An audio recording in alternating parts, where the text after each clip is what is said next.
여러분 안녕하세요. 여러분과 함께 역사를 탐구하는 교사 김지환입니다. 벌써 세 번째 시간이고요. 우리는 중세 유럽 사회가 변화하다라는 파트를 배워보도록 하겠습니다. 굉장히 중요한 내용이고요. 여기에는 직간접적으로 시험에 무려 4문제나 출제될 만큼 중요한 부분입니다. 수업을 잘 따라오세요. 항상 강조하지만 학습 목표부터 보도록 할게요. 자, 십자군 전쟁이 일어난 무엇을 하냐면 배경, 그 다음에 십자군 전쟁의 결과, 자, 배경과 결과 알아두시고요. 배경은 선생님이 넘버링 2개 했습니다. 결과는 넘버링 5개 했어요. 그래서 이거 내용을 정확하게 알아둘 것. 자, 두 번째 볼게요. 학습 목표.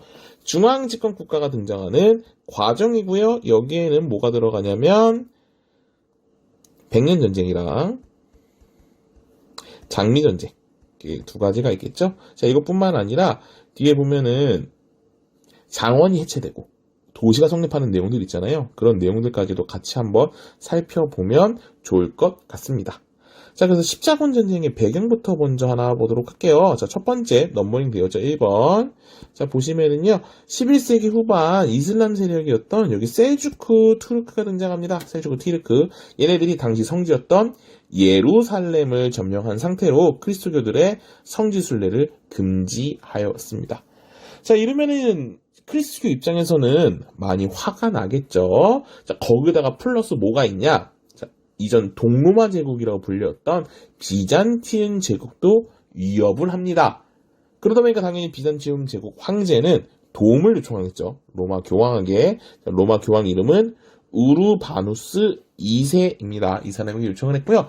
우르바누스는 야, 그러면 우리 이슬람으로부터 예루살렘 되찾아야지 라고 하면서 사람들에게 전쟁 참여를 요청했고요. 이 전쟁 참여한 요청한 회의의 이름은 클레르몽 공의회입니다. 클레르몽 공의회. 그래서 우르바누스 2세가 우리 성지 예루살렘을 되찾자라고 얘기를 했고요. 자, 그러면서 200년에 걸쳐서 굉장히 많이 전개가 되었고, 네, 이 전개 과정에 보면 한때는 점령도 하긴 했지만 많이 변질되면서 성지 회복이 좀 많이 어려워지기도 했습니다. 자, 그러다가 이제 중요한 부분 이거 하나만 보도록 할게요. 여러 계층들이 다 참여했거든요. 각 계층별로 왜 참여했는지 하나씩 보도록 하겠습니다. 먼저 농민 혹은 다른 말로 이제 농노도 되겠죠. 자, 이들은 신분이 굉장히 낮잖아요. 그래서 전쟁 참여하면 신분의 자유 얻을 수 있고요. 그동안 죄 지은 거에 대해서도 용서받을 수 있다. 사면이 된다는 이야기겠죠. 자, 상인 볼게요. 상인은 돈 버는 거잖아요. 당시 전쟁이 어디냐면 이슬람 제국과 전쟁을 했고요. 가는 길에 비잔티움 제국도 통과하잖아요. 그래서 동쪽에 있는 수많은 나라들과 교류하면서 돈을 벌 수 있다는 거. 이것이 바로 이유가 되겠고요. 제후 보겠습니다. 제후 같은 경우는 전쟁을 하잖아요. 그렇죠? 전쟁을 하면서 영지가 넓어지죠. 그러면 자신의 세력이 어떻게 됐다 더 확대되겠죠. 자, 그다음에 교황 보도록 할게요. 교황 같은 경우는 지금 현재 이슬람을 물리치는 거잖아요. 그렇죠? 이슬람 물리치고 이대로 가면은 비잔티움 제국에도 영향력을 더 확대할 수 있겠죠. 그 결과 교황권의 힘이 더욱더 강해질 수 있겠죠. 그래서 이러한 이유들로 계층 4개가 각각 참여했다는 내용 꼭 알아두시면 되겠습니다. 자, 그래서 결과 보도록 할게요. 결국에 실패로 끝났다고 했잖아요. 자, 실패로 끝나니까 첫 번째, 교황의 권위는 어떻게 됐다? 떨어집니다. 왜냐면 교황이 싸우자고 갔는데 이길 줄 알았는데 계속 지잖아요. 그러면 에이 뭐야 교황 별거 아니네 이런 식의 태도가 나오겠죠. 그래서 교황의 권위는 떨어지고요. 두 번째, 제후랑 기사 세력 있잖아요. 이 제후와 기사 세력도 전쟁하다 보니까 굉장히 많이 죽었겠죠. 이들의 세력도 약화되었습니다. 자, 근데 반면에 왕 같은 경우는 우리 앞에서 하인리 4세 해서 카노사의 굴욕 기억나죠? 교황과도 굉장히 갈등이 있었고요. 또 제후들과도 갈등이 있었던 이 왕의 힘은 교황도 약해지고 제후도 약해지니까 당연히 왕의 힘은 올라가게 됩니다. 자, 그 다음에 아까 상인들이 열심히 돈 벌었다고 했잖아요. 지중해 무역이 굉장히 잘 되면서 이 이탈리아 근처에 있는 도시들 여기 보죠. 베네치아, 뭐 제노바, 뭐 여기 피렌체 이런 나라들은 이런 도시들은 굉장히 발전하게 됩니다. 도시의 발전. 네 번째고요. 자, 마지막 다섯 번째는요. 이슬람이란 비잔틴 문화가 계속 들어오게 됐죠. 그러면서 유럽인들의 시야가 확대되었다는 것까지 다섯 가지 알아두십시오. 그래서 여기 미친 영향이 별표되어 있고요. 선생님이 다섯 개 얘기했죠. 첫 번째, 교황의 힘은 하락. 두 번째, 제후와 기사의 힘도 하락. 하지만 왕의 힘은 강화되었고요. 그리고 이슬람과 비잔티움 문화가 접해지면서 유럽인들의 시야가 확대되었고요. 다섯 번째, 지중해 무역이 되면서 이탈리아의 도시들이 성장했다. 그래서 유명한 걸로 선생님이 베네치아. 네, 베네치아 얘기해줬죠. 피렌체 이런 거 얘기해줬죠. 네, 이런 도시들이 발전할 수 있었다는 겁니다. 자, 여기서의 중요한 거 키포인트 한 번 더 다시 잡고 가겠습니다. 첫 번째, 십자군 전쟁이 일어난 뭐가 있다고요? 배경이 넘버링 하나, 둘 이렇게 있습니다. 배경 두 개. 그 다음에 십자군 전개 과정에서 여러 계층이 참여했죠. 계층이 교황, 제후, 상인, 농노. 왜 참여했는가 알아주시면 되고요. 결과 볼게요. 결과가 무려 넘버링 몇 개? 5개. 하나, 둘, 셋, 넷, 5개. 이 내용들을 꼭 공부해 두시면 되겠습니다. 다음. 네, 그러면 도시의 발달과 장원의 해체 들어가 보도록 할게요. 이제 점점 생산이 잘 됩니다. 생산이 잘 돼서 먹을 것들을 다 판매하게 되겠죠, 밖으로. 네. 그래서 특히나 십자군 전쟁 때 상인들도 막 베네치아, 제노바 이런 데서 막 도시도 번성하고 이러면서 굉장히 돈을 많이 벌게 되고 도시 생기고 이렇게 되고 있는 상황입니다. 특히나 북유럽 쪽 같은 경우는 서로 간에 동맹을 맺습니다. 이 동맹 이름 중요해요. 동맹 이름 중요해요. 한자 동맹. 다시 한번 동맹 이름 뭐라고 한다고요? 한자 동맹. 굉장히 중요하다는 거 알아두시면 됩니다. 이 한자 동맹 맺으면서 북유럽 무역을 주도하게 되었다. 자, 도시는 영주 지배 받았지만 돈이 많이 필요합니다. 영주들은. 그래서 이제 사람들이 돈을 통해서 자치권을 획득했고요. 여기 보시죠. 특허장을 받는 시민들, 도시민은 영주로부터 특허장을 받아 자치권을 얻게 됐다. 다 돈으로 구매하는 겁니다.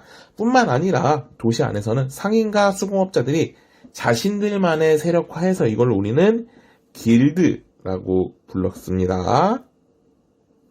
그 다음에 장원도 볼게요. 여기서부터는 장원의 움직임이에요. 장원. 여기 위에는 도시의 움직임이었고요. 장원 쪽은요. 이제 뭐가 쓰냐면 화폐만 있습니다. 화폐.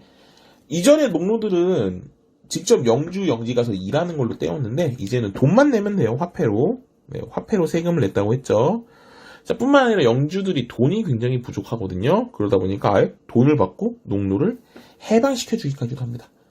이런 상황에서 흑사병까지 도니까 더 이상 장원에서는 농노들을 붙잡을 수가 없는 거예요. 그래서 농노들이 풀려나가기도 하고 이 장원은 해체되었다 라는 거 알아두시면 되겠습니다.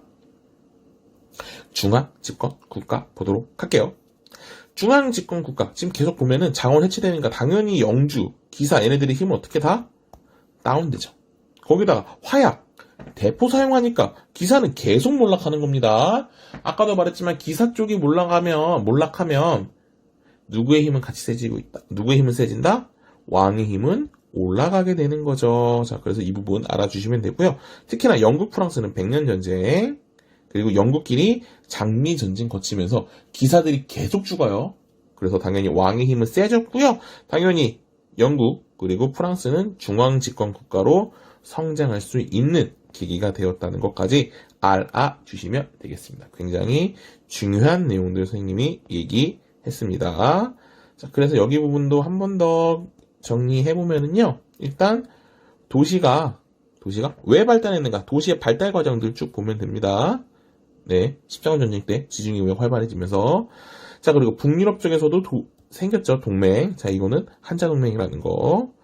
그리고 돈으로 이제 자치할 수 있는 권리를 사죠. 자치권. 여기 특허장 사는 모습 나옵니다. 그리고 상인, 수공업자들이 자기들만의 세력화할 수 있는 거 이거를 길드라고 표현을 하죠. 도시 끝. 장원 보겠습니다. 화폐가 중요하거든요. 영주들도 돈이 필요해요. 그래서 세금을 다 화폐로 받았습니다. 그리고 돈 모자라니까 농도도 풀어주기도 하고요. 가뜩이나 이렇게 힘든데 흑사병까지 도니까 와 난리가 났죠. 농로들 다 죽어나가고 난리가 아니에요. 그래서 결국 이 장원은 점점점 해체되기 시작합니다.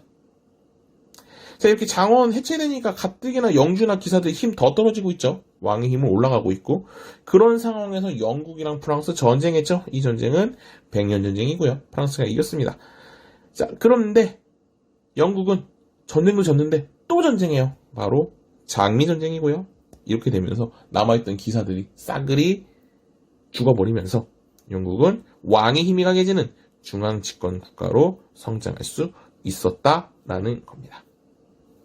자, 그래서 내용 정리 중요한 거 다시 한번 보겠습니다. 학습 목표 연결해서 십자군 전쟁이 일어난 배경 몇 개? 2개요. 결과는 몇 개? 5개요. 그리고 계층 4개요. 그 다음 도시 발달 과정, 도시가 어떻게 발달했는가, 한자동맹 나오고 자치권 나오고 길드 나오고요. 장원은 어떻게 해체됐는가, 화폐 쓰고요. 흑사병 돌고요. 이러다가 망했다. 중앙집권 국가는요. 귀족들이 싸그리 죽어가면서 왕의 힘은 세진 상태에서 영국, 프랑스 전쟁했네요. 100년 전쟁. 프랑스 이겼고요. 영국은 지들끼리 또 전쟁하죠. 장미전쟁. 이렇게 진행되었습니다. 네, 이렇게 해서 오늘 내용 마무리할 거고요. 여러분들 열심히 복습해서 꼭 좋은 결과 있기를 바라도록 하겠습니다. 자, 그러면 오늘 수업은 여기까지 할게요. 그럼 안녕. 아, 참. 좋아요, 댓글, 그리고 구독, 알림 설정 부탁해요. 댓글들 좀 많이 달아줘요. 안녕.